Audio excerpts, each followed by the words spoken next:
नमस्कार दोस्तों, आज हम पहुंचे हैं एडीएमसी मुख्यालय, जहां हमारे साथ बात करने के लिए मौजूद हैं पूर्वी दिल्ली के मेयर विपिन बिहारी जी। जानेंगे निगम कर्मचारियों की समस्याओं के बारे में। आपका स्वागत है प्रोग्राम में। सबसे पहला सवाल हमारा ये रहेगा आपसे, 1998 के बाद सफाई कर्मचारियों को अभी तक उनको पक्का नहीं किया गया, उसके लिए क्या आप कर रहे हैं? एक साल में, पिछले साल में अभी तक कुछ नहीं हुआ? नहीं, इस पर बहुत सारे काम हुए हैं और अभी कुछ दिन पहले ही हमने अपने कमिश्नर के साथ, अपने हमारे जो यूनियन के नेता हैं उटवाल जी, संजय जी, सब लोग साथ में थे। सब लोगों के साथ हमने मीटिंग किया। उसमें निष्कर्ष निकल कर आया था कि इसका उन्होंने आदेश भी दिया था कि इसको 3 महीना शायद उन्होंने टाइम लिया था कि इसमें हम पूरा काम करके इसको आगे ले चलेंगे। तो अभी 1 आध महीना हमारा मीटिंग किए हुए हुआ है और निश्चित तौर से इस पर काम अमल होगा और इस सबको पक्का किया जाएगा। मेरे साहब, इस बात पे जानना चाहेंगे आपसे, पिछले 1 साल में काफ़ी बार इस बात को उठाया गया है, जितने भी यूनियन निगम में काम करती हैं उन सब ने इस बात को उठाया है, लेकिन अभी तक कर्मचारियों को कोई भी संतुष्टि नहीं मिली। नहीं, संतुष्टि का पूरा होना चाहिए कर्मचारियों को, और बहुत सारे काम ऐसे हो रहे हैं जिससे संतुष्टि मिलनी चाहिए कर्मचारियों को। कर्मचारियों के हित में हमने बहुत सारी, मेयर होते हुए भी कर्मचारियों के हित के लिए खुद ही मैं अधिकारियों से लड़ाई लड़ा उसका कर्मचारियों को बेनिफिट भी मिला। आप देखे होंगे कुछ कर्मचारियों को उस टाइम में ही हमने पक्का करके उनको लेटर भी दे चुका, अपॉइंटमेंट लेटर भी उनको दे चुका हूं, और कुछ ही दिनों में आपको इस ज़मीन पर काम हो रहा है जो कि सब कुछ मिलेगा। कर्मचारी बहुत सारे हमारे जो कच्चे में काम करें वो पक्का किए जाएंगे।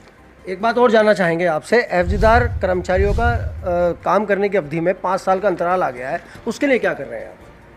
देखिए, जो अंतराल आ गया है इसका भी उस दिन मीटिंग में बात हुआ था कि जो इसका जो भी कानूनी प्रक्रिया है उसके तहत इसको पक्का करने का, इनको ये करने का वो सारी प्रक्रिया चल रही है। जो आप पहला क्वेश्चन है उसी के साथ ये भी क्वेश्चन मिलता जुलता क्वेश्चन है, तो ये सारे काम हो रहे हैं।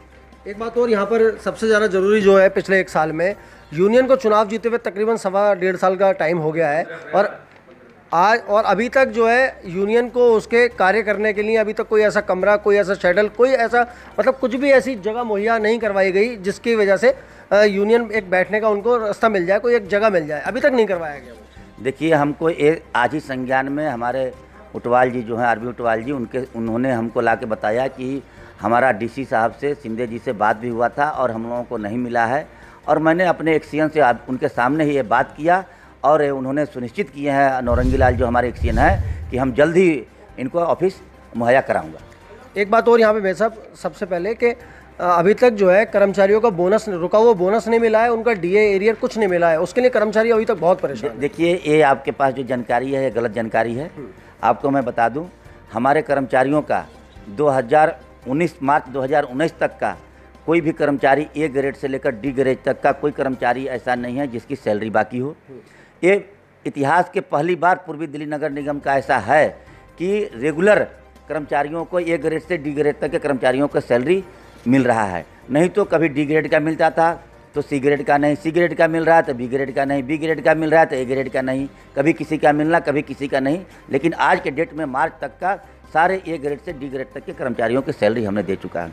इसके बाद आपको ये भी बता दूं कि पेंशन, जो कर्मचारियों का पेंशन था वो भी मार्च 2019 तक के सारे कर्मचारियों का हमारा पेंशन मिल चुका है।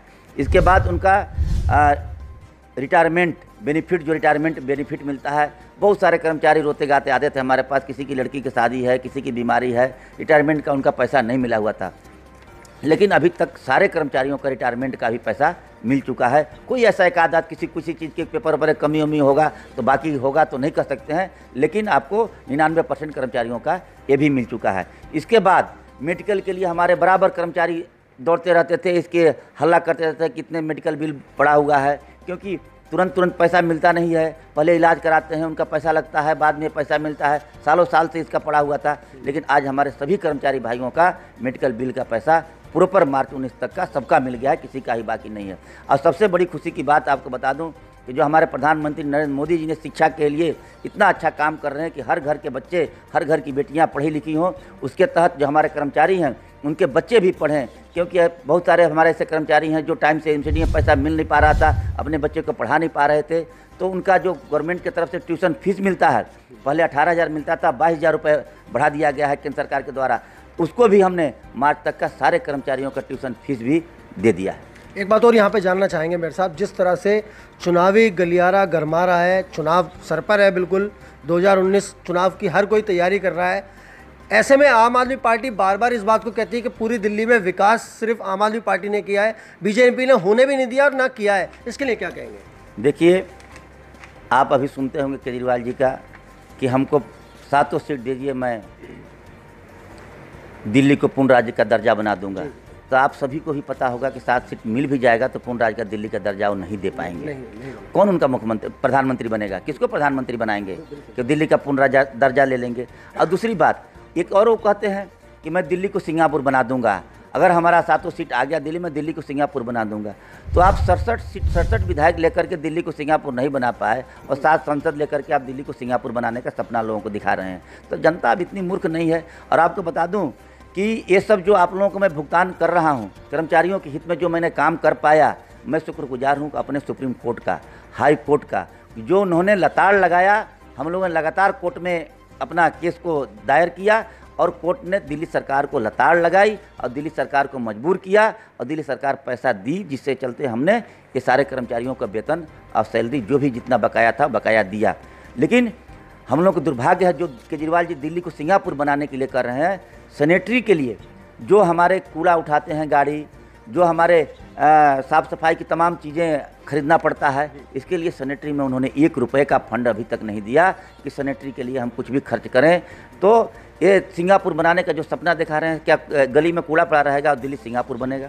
तो केजरीवाल जी से आप लोग भी मीडिया के मार्फत से आप लोगों को बोलता हूँ, उनसे पूछिए कि आप दिल्ली को सिंगापुर कैसे बनाइएगा। आने वाले दिनों में बहुत जल्दी कांग्रेस पार्टी की तरफ से शायद ऐसा अंदर से खबर आ रही है कि शीला दीक्षित जी को टिकट दिया जाएगा, उनको ईस्ट दिल्ली की क्या नाम बोलते हैं MP का चुनाव वो लड़ेंगी।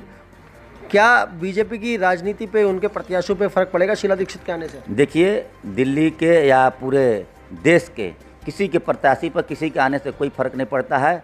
यहाँ शीला जी क्या, राहुल जी ही पहले ही हार मान करके दिल्ली अमेठी से कहीं और दूसरे जगह चलेगा लड़ने, तो हर किसी को डर लगा हुआ है। और जनता ये जानती है कि देश के विकास के लिए प्रधानमंत्री मोदी जी को लाना है, देश की सुरक्षा के लिए मोदी जी को लाना है। और हर लोग एक तरफा भारतीय जनता पार्टी के और प्रधानमंत्री मोदी जी के चौकीदार जो हैं, सेवक जो हैं, सारे जीत के आएंगे और पुनः प्रधानमंत्री नरेंद्र मोदी जी प्रधानमंत्री के कुर्सी पर बैठेंगे। आज समस्त वाल्मीकि समाज से और समस्त निगम कर्मचारी समाज से क्या संदेश देना चाहेंगे? देखिए, मैं अपने सभी कर्मचारी भाइयों को जो दिल्ली को स्वच्छ रखने के लिए MCD को हमारे साथ कंधे में कंधा मिला करके काम किया, जिससे दिल्ली की आज 102 रैंकिंग भी बढ़ी, तो मैं अपने कर्मचारियों को बधाई देना चाहता हूं और सभी कर्मचारियों से ये भी अपील करता हूं कि आने वाले दिनों में आप अपने मतदान करें और एक अच्छा जो देश को चलाए उसको चुन करके लाएं।